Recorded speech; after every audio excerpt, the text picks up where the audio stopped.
नरेंद्र भाई मोदी को छोड़कर रुपौली में सब आ गए। एक ठो बाकी रह गया था देश के पीएम को आने का। सीएम, डिप्टी सीएम, मंत्री, कैबिनेट मिनिस्टर, जितना माझी, चिराग जी, ललन जी, भारे बा। मेरी विचारधारा मेरे परिवार और मेरी लाइफ से ऊपर है। मेरे जीवन पर कॉमन मैन का, मिडिल क्लास का, गरीब का अधिकार है और मैं वही करता हूं जो सोसाइटी को अच्छा लगता है। रुपौली एक निहायत है गरीब, अत्यंत पिछड़ा जाति, पिछड़ा और माइनॉरिटीज का इलाका है।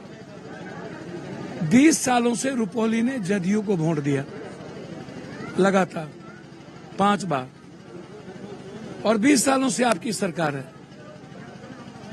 इतना पिछड़ा 20 सालों में क्यों है?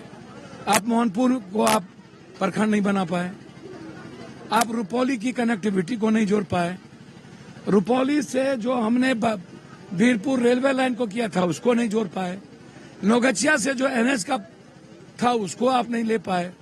तो आपने रुपौली 20 साल तक आप डबल इंजन की सरकार रहे, दोनों की रहे, दोनों रहे, तब भी रहे। फिर रुपौली के समाज के लोग इतने अपेक्षित क्यों?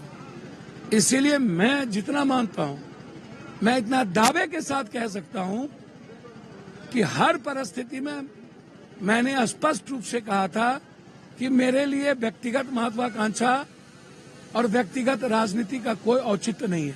मेरे लिए मेरी विचारधारा इंपॉर्टेंट है। बीमा जी आई थी, मेरी बेटी की तरह आई थी और ना मुझे किसी ने कहा, मैंने कहा कि कांग्रेस की आइडियोलॉजी जहां खड़ी रहेगी पप्पू यादव वहां खड़ा रहेगा, सीधा। मेरा और किसी से लेना देना नहीं है। कौन गठबंधन है, कौन क्या है, मैं कांग्रेस की आइडेंटिटी और आइडियोलॉजी की बात करता हूं। यही बात मैंने सदन में भी कही और इसीलिए मेरा मानना है कि रुपौली की जनता ने जदयू को नकार दिया। अच्छा, एक बात आप बताइए, छोटी बड़ी मछली को बचाने के लिए आप छोटे छोटे प्यादे को आप निशाना क्यों बनाते? 20 साल की सरकार में सेक्रेटरी कौन लोग हैं? पूल निगम का सेक्रेटरी कौन था? और जितने पदाधिकारी पटना में पोस्टेड हैं, क्या काबिलियत उसी में है कि आज तक उसकी पोस्टिंग कहीं बाहर होती ही नहीं है? इस विभाग से इस विभाग, इस विभाग से इस विभाग, इस विभाग से उस विभाग, और एक विभाग में यदि चर्चा ना हो तो 5 साल से 7 साल। एक विभाग में एक सेक्रेटरी का पदस्थापना 7-7 साल तक, और जब कोई मुद्दा आवे तो उसके बाद आप उसको पटना में ही पोस्टिंग कर दें और फिर एक मलादार विभाग से दूसरे मलादार विभाग में। तो पहले तो आप ये कहिए अशोक बाबू कि ये सेक्रेटरी लोग पर गाज कब गिरेगी? पूल निगम के चेयरमैन, नगर के जो हेड हैं उस पर गाज कब गिरेगी? आप मंत्री को गाली गलौज दे रहे हैं। कोई कह रहे हैं 2 साल आप भी थे।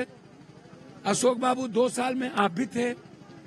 2 साल के पहले यदि एनडीए था उसमें भी आप थे। 2 साल के बाद यदि महागठबंधन था उसमें भी आप थे। मतलब आप लोगों के पाप के कारण बिहार के 14 करोड़ जनता का पैसा बर्बाद क्यों हो?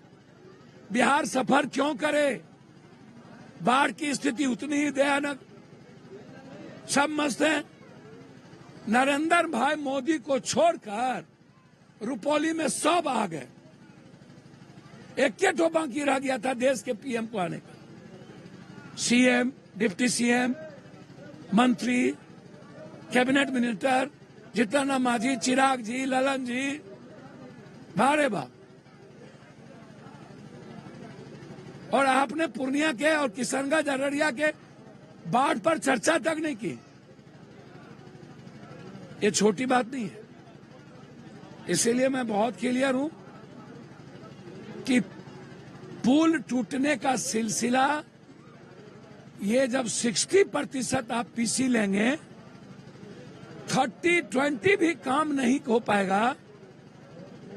बालू और खनन विभाग और थाना को लूटने की इजाजत दे देंगे और पुल के नीचे से बालू जाएगा, धुआई होगी, हर चीज में आप पैसा ढूंढेंगे तो पुल टूटेगा ना। तो ना सरकार दोषी हो पाता है, ना मंत्री को आप हटा पाते हैं, ना पदाधिकारी सस्पेंड होता है। इसके पहले भी बड़ी बड़ी पुल टूटी, पटना में 3 पुल टूटे, आदमी मरे, गंगा में पुल टूटे। आपने ब्लैक लिस्टेड नहीं किया कंपनी को, क्यों नहीं किया? ये माफिया और अपराधी लोग कब तक? इन लोगों का नामो निशान मिटा देना चाहिए, चाहे जितना बड़ा ताकतवर आदमी हो।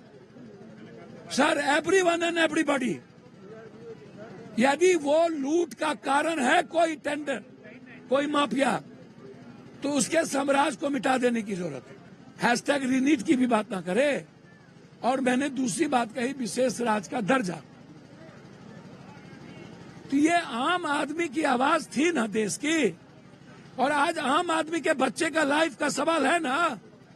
तो हम वहां जाकर के गणेश परिक्रमा करने नहीं न गए हैं। भगवान मेरी आस्था है, हम अपने भीतर रखेंगे। वो जो प्लेटफॉर्म है वो जनता और गरीब की आवाज के लिए है। वहां नाटक करने के लिए हम नहीं गए हैं, और नेताओं की चमचागिरी करने हम पैदा नहीं हुए हैं।